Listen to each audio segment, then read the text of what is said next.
So I'm going to speak briefly for about 25 minutes or so about the importance of creating the study of anti-Semitism.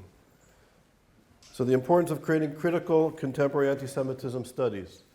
So basically, for those who don't know, you're part of the Institute for the Study of Global Anti-Semitism and Policies Summer Institute on Critical Anti-Semitism Studies.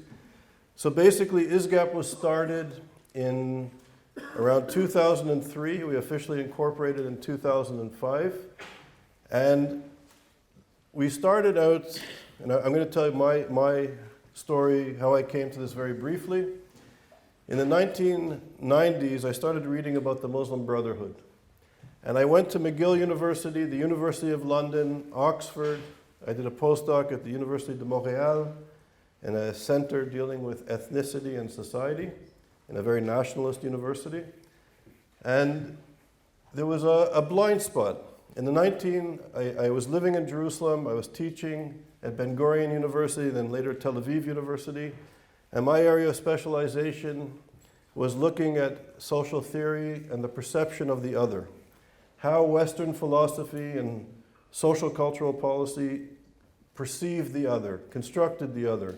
And I looked at how this phenomenon was created from colonial times through to different policies to multiculturalism, and how basically European philosophy and political thought perceived the other and perceived themselves, and how this was manifested into policy. I also became very interested in the processes of globalization and how neoliberalism, which I'll get to in my lecture, and structural adjustment of the 1980s began a process in which the state was weakened, in a sense, because neoliberals, Thatcher, Reagan, the free marketeers thought that if the state had limited power, that more economic development would take place, that more capital would flow into developing countries in the third world, and that this would bring about economic development and more democratic principles. And what I was concerned about, and I worked on a book with my colleague Femi Vaughan, who will be here next Thursday. So Femi and I did a book on globalization and marginality. And what we were beginning to witness was that as this structural adjustment and neoliberalism was happening, there was more marginalization. And I was looking at sort of culture as a space of kind of protesting these changes, that culture became and identity became an important part of this changing socioeconomic and cultural process. And in 1997, I was part of an Israeli-Palestinian reconciliation group. My whole life, thanks to my grandparents and my parents, I've been very active on human rights issues. I don't want to bore you with details, but my grandfather, who was a refugee from Vienna, from Austria, lived in northern Quebec, and he owned a general store, as kind of the story of Jewish migrants. This is a common kind of occurrence. But he owned a store way north, about 500 miles north of Montreal in the Abitibi, in a place called Amos, a French town, colonized town. And he was the only Jewish person for 300 miles away with my grandmother, and one of the few English-speaking people. And the Iroquois, the indigenous people, he became very friendly with them.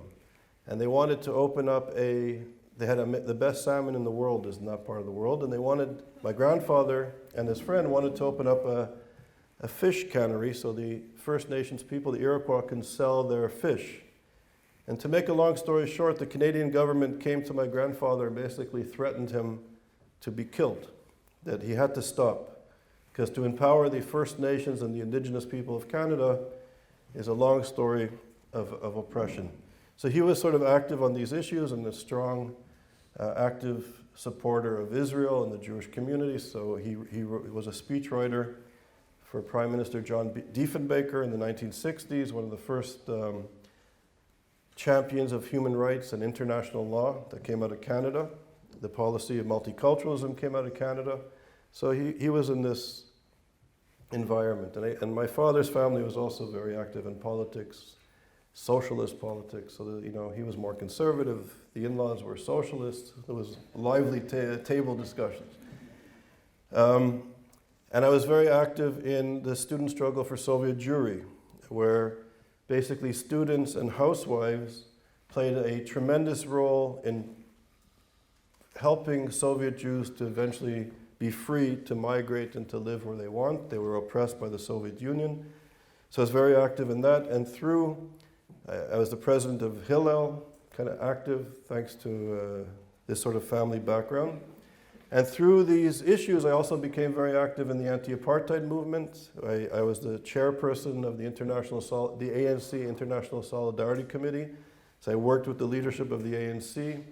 So I was very active on Jewish human rights issues, international human rights issues, and local kind of Canadian human rights issues, and very close to the Innu people of Northern Labrador. I did a lot of work with them. There was a group of us that smuggled Ethiopian Jews to Canada before they were able to leave to Israel. It's a long story. The first 4 refugees, Jewish refugees, to come to Montreal, my family took in, so there's a sort of awareness. And we basically, a group of students smuggled these people in because Canada had an agreement with Sudan and Ethiopia that if you offer a scholarship to a student, there was an obligation to bring them to Canada. They would get a visa automatically, and these countries wanted to maintain good relations with Canada, so they would allow the students to go. And basically, my colleagues and I, this was before the internet and printers, we used to go around to our professor's office and basically have meetings with them and take some of their stationery, official McGill stationery when they weren't looking, and then we would offer scholarships to our brothers and sisters. That's how we got some people out. So I come from this background. Living in Israel, I was part of an Israeli-Palestinian reconciliation group. We used to meet once a month for dinners. And this was in the 90s, where there was, I think, a very strong hope for peace between the Israelis and the Palestinians. And we were part of a group of scholars that were trying to push for peace and for a two-state solution. And I remember I met a philosophy professor, a Palestinian philosophy professor, who was a very nice man, very cultured, very educated. And we would meet, and he would say the most bizarre things to my ears. He would say things about Jewish people that was horrific. He would say things about how women should not be out in public, that they had to be escorted and accompanied in public spaces by an adult male member of their family. He would be saying things about the civil rights movement in the United States and that were anti-democratic. And we would argue ferociously. But he was still a nice guy, but we would argue about these ideas. And then around the 3rd or 4th meeting, rather than fight with him, I said, can you recommend some books? Because I don't understand where you're coming from. And when you study politics, I did social theory and politics and philosophy. In a short period of time, when you meet somebody, you can usually figure out if they're right-wing or left-wing, religious, secular. You kind of, you get a sense of where they're coming from. And this guy, I had no idea where he was coming from. So he gave me books. And he gave me the books of the founding fathers of the Muslim Brotherhood, Qutb and al-Banai. And I started to read. And I was shocked for 2 reasons. One, I could not believe that the European anti-Semitism, the protocols of the Elders of Zion, Nazi ideology, the stuff that justified removing the Jewish people from society was not just a part of the Muslim Brotherhood ideology, but was really a central core component. So learning about this, it was shocking that in the 1990s that this type of genocidal hatred was still not only existing, but was prevalent and growing in many countries in the world. And that I understood that this phenomenon, plus the neoliberal structural adjustments policies that were being imposed on the Middle East by the G7 countries, and the dislocation from the state by many, many citizens. There was more and more marginalization, I thought that this was, in a sense, the perfect storm. So I began to read anything I could put my hands on that was in English or French from the Muslim Brotherhood, and started getting very interested in this sort of the reemergence of anti-Semitism. I then moved to the United States, and as some of you know, Elie Wiesel and Kofi Annan had the first conference ever at the United Nations. The United Nations was built on the ashes of the Holocaust. The United Nations was created after the Holocaust. Europe and the world got together and said never again, and they created the United Nations on the ashes of the Holocaust. And for the first time in 2003, thanks to Kofi Annan and Elie Wiesel, they created a major international conference on the reemergence of anti-Semitism. And I attended with a group of scholars, and to make a long story short, there was concern. I think a few of us began to see the danger of the reemergence of anti-Semitism, and we created ISGAP. And ISGAP was just an informal group of professors and scholars. Elie Wiesel was our honorary president, which was a great honor. You know, I knew him a bit growing up. He had a sister who also survived the Holocaust that lived in Montreal. So he used to come to my family's synagogue a few times a year and give lectures. So I kind of grew up seeing him a couple of times a year. So he became our honorary president, which was a great honor. And we started to do seminars, and then we took our seminar series to Yale. In 2006, we opened the first, and this is amazing, given the legacy and the space or the place of anti-Semitism in Western civilization. In Western civilization, deep in Western civilization, in 2006, we opened the first ever research center at a North American or a Western Hemisphere university dealing with anti-Semitism, and it was called YISA, the Yale Initiative for the Interdisciplinary Study of Anti-Semitism. Some of my friends were scholars there. Professor Bassam Tibi, who will be speaking later, was a scholar with us there. We had seminar series, a graduate fellowship program, we had a postdoc fellowship program, and we had senior professors come to our center. And it was a highly successful project. And for 5 years we were there. And that experience, it's a long, drawn-out story, which I won't get into. I want to be brief, but I want to kind of give you the background of where we're coming from. So the first research center ever dealing with contemporary anti-Semitism. And you'll see there's something, and you'll see this in the lectures in the next 2 weeks, there's something non-threatening about dealing with dead Jews, dealing with murdered Jews. There's something not threatening about that. We're coming to terms with our past. The church is coming to terms with it slowly. European society is opening museums and erecting monuments and apologizing. So we're coming to terms. And this reminds me of David Theo Goldberg's book on racism, that the liberals' bigness, after the slavery, after the subjugation, after the genocide, the liberal bigness is when they apologize. They become big. So think about that. So what is the significance of these apologies? Particularly when, in Europe, once again, Jewish communities are under physical threat, and our people are moving out and leaving, and there's actually a sharp rise in violence against Jewish people. So dealing with contemporary anti-Semitism is problematic, and we had it at Yale. So we were dealing with political Islam, and political Islam on the radical left, there's the Red-Green Alliance. So even among liberal professors, there was this, it's problematic to be dealing with the study of anti-Semitism in spaces that were once colonized.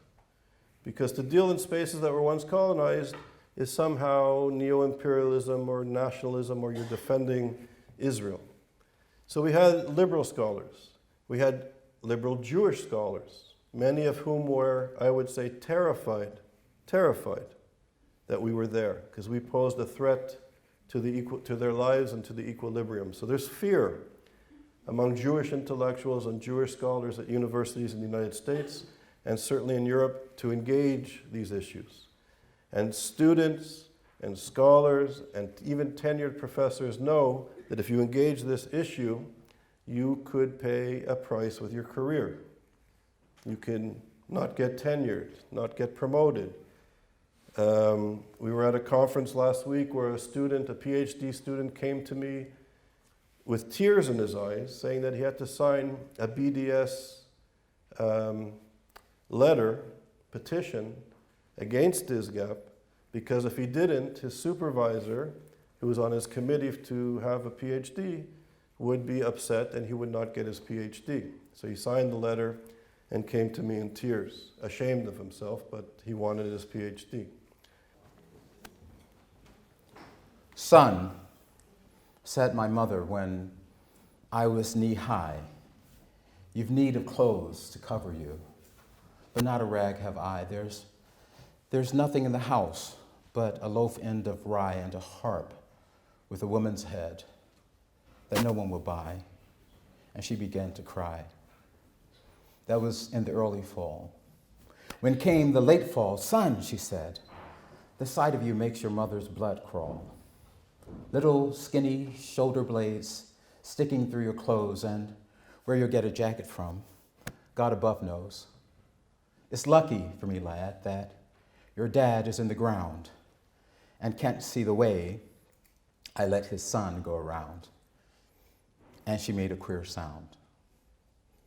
That was in the late fall, and when the winter came, I not a pair of breeches nor a coat to my name. I couldn't go to school or out of doors to play, and all the other little boys passed our way. Son, said my mother, come climb into my lap, and I'll chafe your little bones while you take a nap. And oh, but we were silly for half an hour more, me with my long legs dragging on the floor. A rocking to a Mother Goose rhyme. Oh, but we were happy for half an hour's time. Men say that was in the late fall, and when the winter came, I not a pair of breeches or a coat to my name. A wind with a wolf's head howled about our door, and we burnt up the chairs and we sat upon the floor. All that was left was a chair we couldn't break and the harp with a woman's head that no one would take for song or pity's sake. Men say the winter was bad that year. Fuel was scarce and food was dear.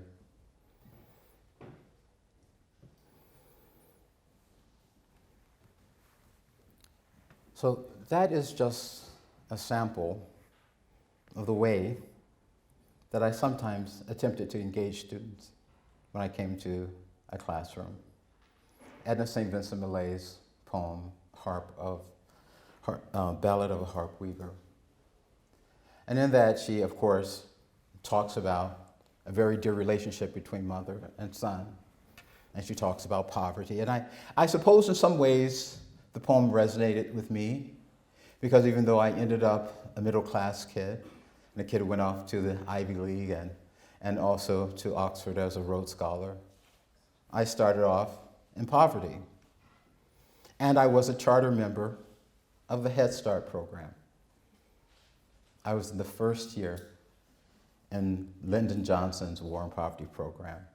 I remember coming home very excitedly with my little book tucked under my arms and reading with my mother in a situation which was not unlike the situation which is painted for us in the Ballad of a Harp Weaver.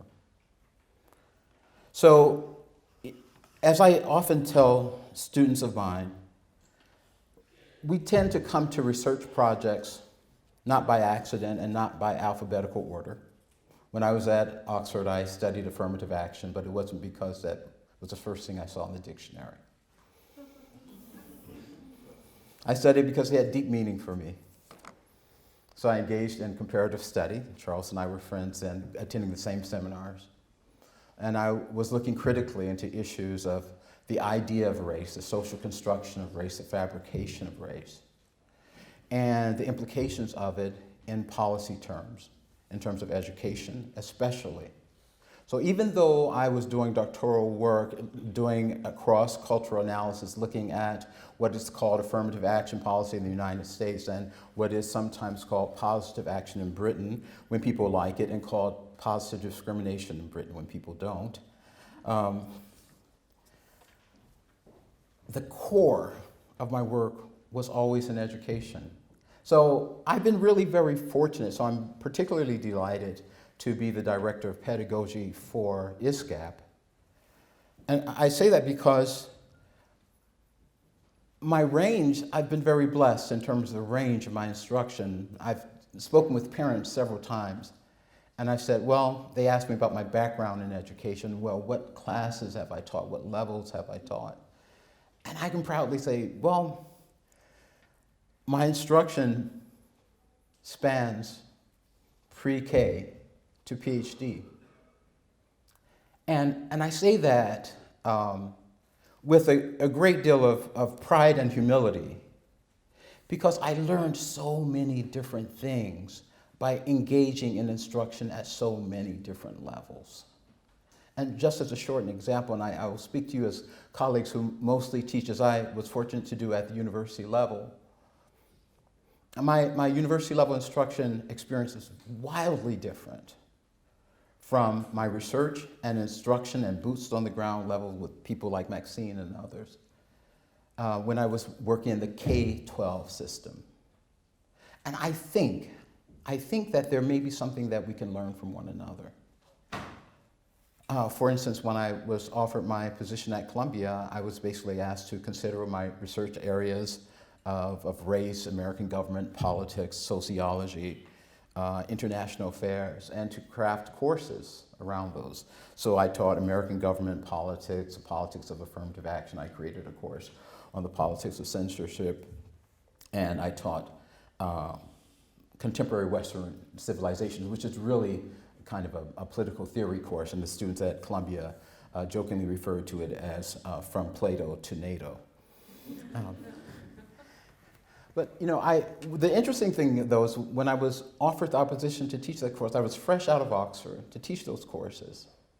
And I had brilliant colleagues on my faculty, including Charles V. Hamilton, who wrote Black Power, and many others. And the chair of the department gave me no professional development. The professor said, hey, go teach this. Which courses do you want to teach? We need you to teach this, we'd like you to teach that, you have a choice of teaching this, and then you can create a couple of courses. So just give us your syllabi when you're done. No one said this is Vygotsky, no one said this is Piaget, no one said this is Auguste Mann, or this is Reuben Forrestine, or this is Dewey. I had no explicit theoretical framework for what I did, except for what was in my head and my heart. And so what was in my head and heart was very much a love of the humanities. I studied language, I studied Spanish and French, and a little bit of Russian. I loved literature. I've been a poet all my life. I come from a family of poets. And so when I first started teaching at Columbia, I started with what I loved. So it was very common for me to open a class with the recitation of a poem. And it got to be so well known in the university, and the students so, I think, enjoyed it, that they used to say, oh, here comes one of Professor Long's poetry moments. So I mentioned that to say that it really in some ways connects to the work that we attempt to do at ISGAP. The work is deeply from you, from your head and your heart, and we encourage it to be interdisciplinary. So I think that one of the wonderful things I'd like to ask you to begin to think about, those of you who are currently university instructors and who will be returning to your university context in order to implement courses, I think I'd like to ask you to contemplate what is your area of interest, what is your area of expertise, and how might that connect to some of the themes of our 12 days together here. And as a result of that, what new thing might you create? What new syllabus might you create that can be delivered in your context? And this is wholly your own thing. As I said earlier yesterday, I'm here, my expertise is to facilitate your expertise. So my goal really is very much to ask you to begin to think, to reflect now, and maybe keep a private journal and ask yourself, well, if I'm going to implement a course, when I return to my context, what might that new course be, given the thoughts that have been ignited here, given the reflections that I have, the concerns, the problematica that I'm engaging with here? And make that own thing yours. And we'll have a chance next week to meet in fellowship and to engage and to take a look at what you're developing. And then I will be here as a resource to help to think about different approaches to pedagogy that they didn't tell me about when I was a university instructor.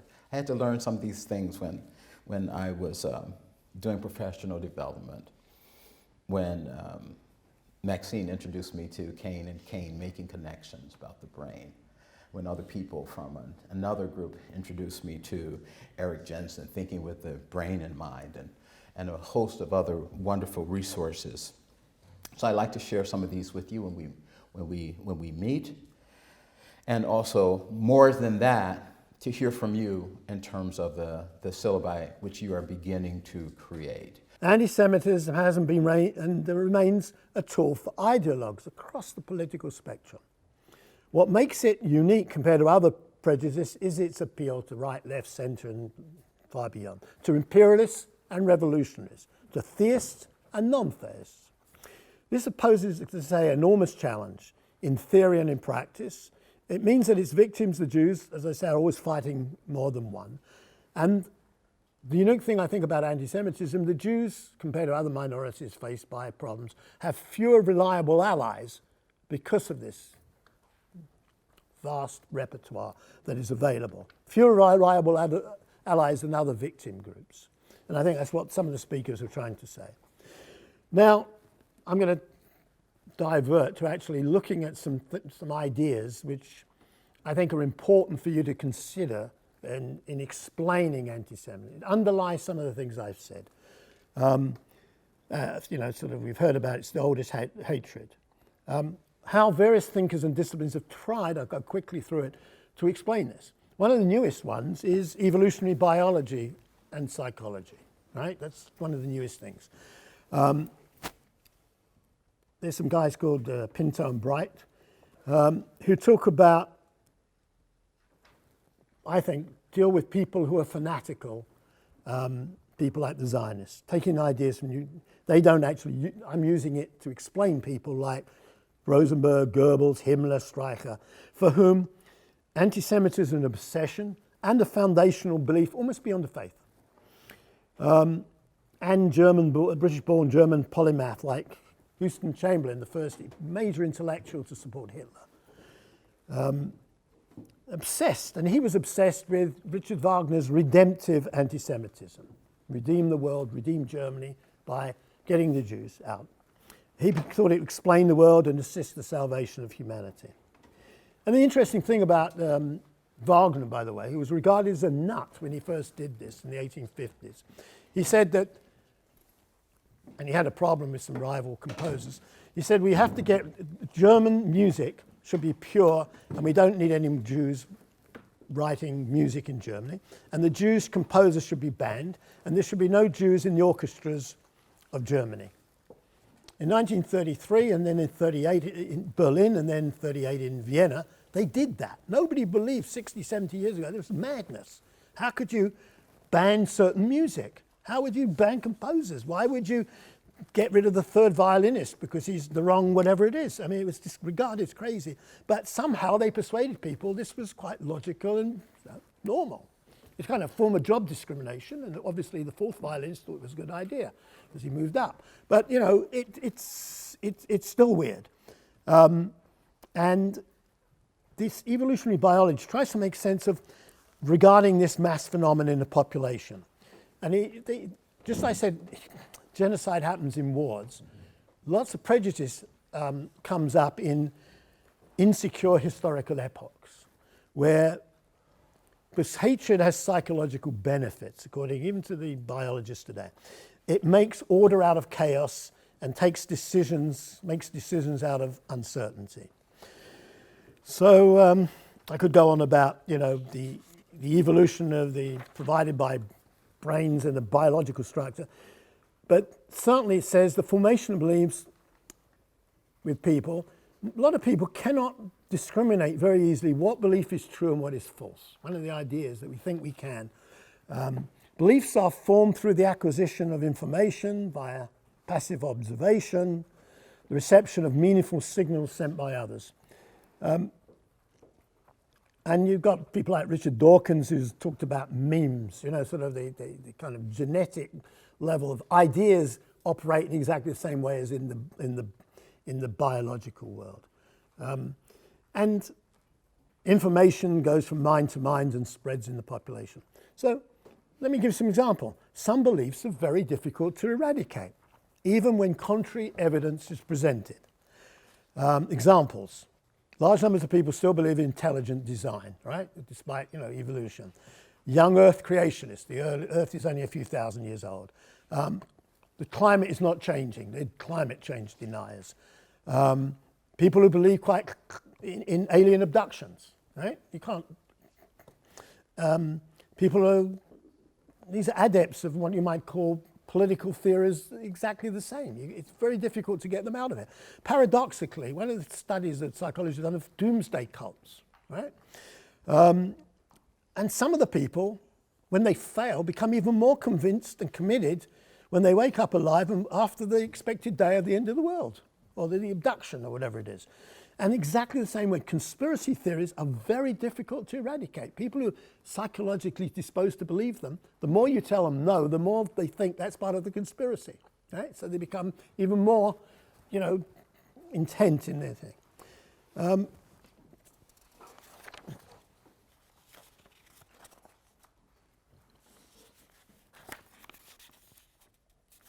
Let me quickly jump.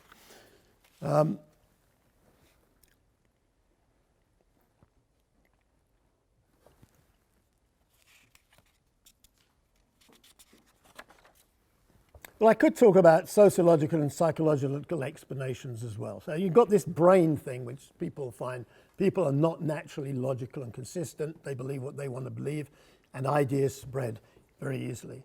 The dominant theme in explanations of anti-Semitism is what we call interactionist historical account of modern anti-Semitism. This was adopted by example for Hannah Arendt. Anti-Semitism in this theory is the role of the Jew in modernity, which Charles goes on about, the development of the nation state, as well as particular aspects of Jewish history and functions in society. It's largely a socio-economic account. The focus is on social conditions that produce anti-Semitism. The setbacks in the modernizing process, insecurities, upheavals lead to revolutions, and postmodern and reactionary forces oppose this modernity. And this thesis really kind of favors what we might call the scapegoat explanation for anti-Semitism, a handmaiden for wider political agendas. The modernist pseudosciences, social Darwinism and Marxism produced regimes that were basically not totally anti-Semitic for these reasons. That's because bigoted politicians invent false images of Jews to serve their own purposes, according to this model. So we can invert the thesis, if you're looking for solutions, that, as you've heard already from some of the speakers here, prosperity and democracy are the prophylactic, right? Prosperous, democratic societies don't have this problem. And you get people like Wisser who suggest anti-Semitism is not inevitable, though some of the evolutionary biologists will say people like conspiracy theories. Not part of human nature, but a successful political ideology in this pre-modern interwar Europe, the contemporary Arab world. Society's in trouble, economic, social, and other problems. That's what leads to anti-Semitism, the appeal. And so democracy, a properly functioning economy is the answer. And the masses then will get proper redress from their rulers rather than blaming others. And they'll stop kind of transferring their grievances and anger to the Jews or other minorities. And this correlation here is to the psychological projection concept, which Freud dealt with, right? Most experts place a great faith in education as the solution to the problem of prejudice. And that takes the form often as re-education, right? Awareness sessions, encounter groups, etc. But it comes back to the idea, do ideas matter, right? Because you obviously believe these ideas matter. Or, and the argument, do ideas throw up social conditions or do social conditions throw up ideas? Do they create the social environment, the ideas, or the social environment created the other way? It's an interaction model. One of the points, again, is that, coming back, and I think this is an important point, I'll deal with two others now. Racism and nastiness is, in a Western tradition, or most traditions, like crime, is generally associated with the lower orders, right? They're the people who are criminals. Conventional wisdom holds that the prejudice equals ignorance and can be fought and ultimately eradicated through education. More education begets enlightenment. But as I said, there's some very well-educated people. Dr. Goebbels, Nazi minister of propaganda, was a wunderkind. Got a PhD in literature from the University of Heidelberg at age 24. That takes some doing. They weren't all thugs off the street. There were some, and they used them, but not all. If you look at Adam Smith, Scottish Enlightenment, moral philosopher, Wealth of Nations, right? And instructed and intelligent people are always more decent and orderly than an ignorant, stupid one. So that's a Western liberal, someone would say, myth. And this is the twin view of the idea that the physicality and boorishness of the benighted is against the refinement and sophistication of the learned classes that are produced by Oxford University. And they both relate to this theory of individual pathology and the mob's proclivity to violence. Now, there's undoubtedly people do things in groups that they never do individually, right? But it doesn't mean that the only mob you get are just poor, uneducated people, right? Frustrated, inarticulate, alienated, angry simpleton is juxtaposed in this kind of idea with the balanced, mentally healthy scholars around the table, right? But I would suggest to you it's a bit of a class prejudice rather than historical fact. It's a liberal myth. The educated clergy in Europe were not always less cruel than the peasants and the serfs. Shopkeepers are not necessarily morally superior to truck drivers. Sophisticated and cultured France is not necessarily better when it comes to the treatment of outsiders than America or Canada or someone like that, And of course, there was this great disappointment with intellectuals in the 1930s. It started with Julian Bender, who said that intellectuals was the function to defend eternal and disinterested values like justice and reason. But it didn't work. From D'Annunzio, who was the famous Italian poet and intellectual, who was the right-hand man of Mussolini. You got Albert Speer, one of Germany's greatest intellectuals, great architect, Hitler's favorite young man. The intellectuals are really wrapped up in this kind of stuff. As I come back to Wagner and Liszt, so you had this, and also that, the railway workers in Amsterdam were the only people to go on strike against deportations of Jews. In Germany, the universities were controlled by the Nazis before the streets. That happens to be the thing. The German Student Bund were the leading members of the leading phalanx of the Nazi movement, and the expulsion of Jewish students and professors in 1933-34, none of the faculty. There were no faculty strikes, there were no student strikes. Okay? And Martin Heidegger, one of the leading philosophers, another brilliant young man in Germany, actually wrote a petition, a letter to the major newspapers, signed by 33 other professors, young professors, on the case for a National Socialist university. Right? He was able to rehabilitate himself a little later, but the fact was he was a prominent Nazi. You know, he just didn't believe in killing too many people, so he got away. He sort of opted out when the war came a little bit. He didn't believe in mass murder, but taking people's jobs was okay. And so there was a surprisingly high proportion of university graduates among Nazi fanatics and psychopaths. And it's the same with every movement. An organized state discrimination or oppression or rest of it, the totalitarian states, is not done by people off the streets. It's done by careerist politicians, civil servants, all these kind of people.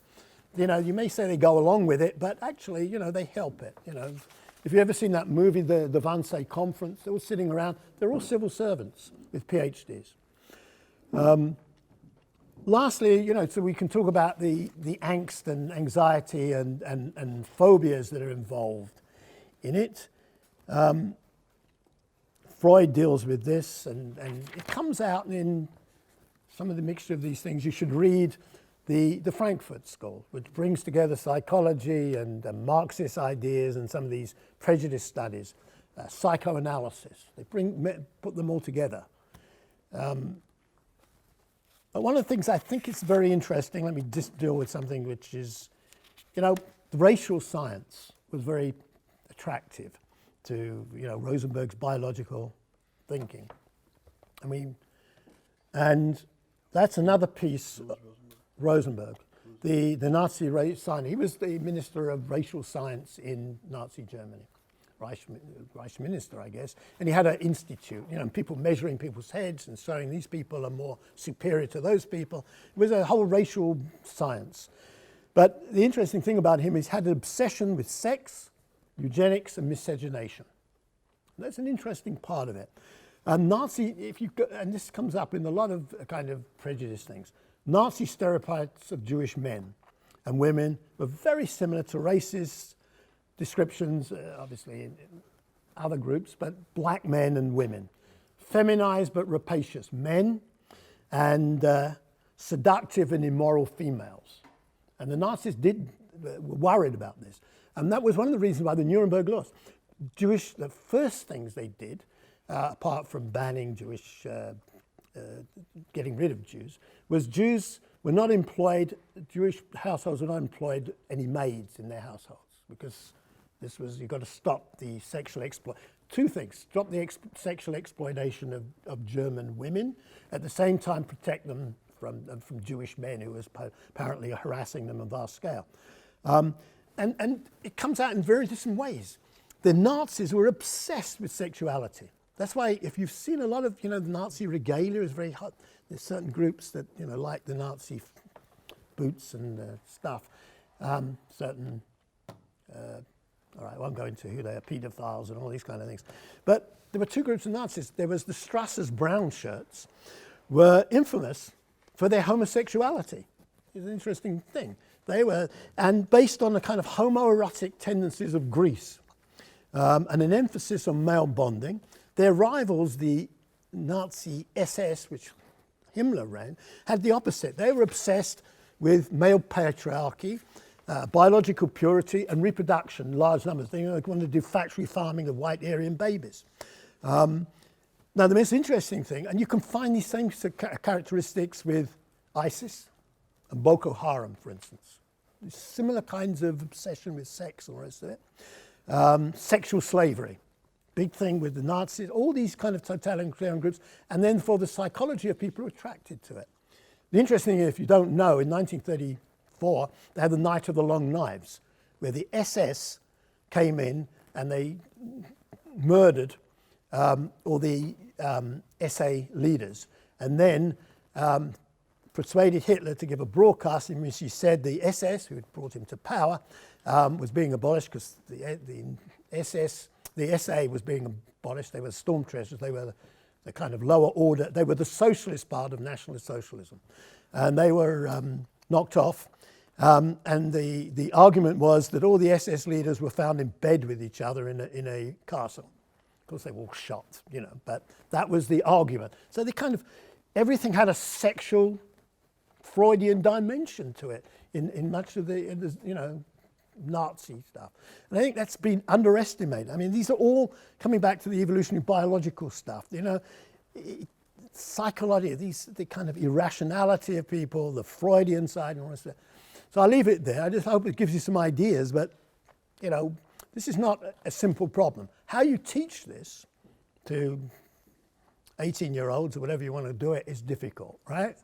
But some of this kind of, you know, sort of is, these exposés, and this sort of little, might be interesting to them.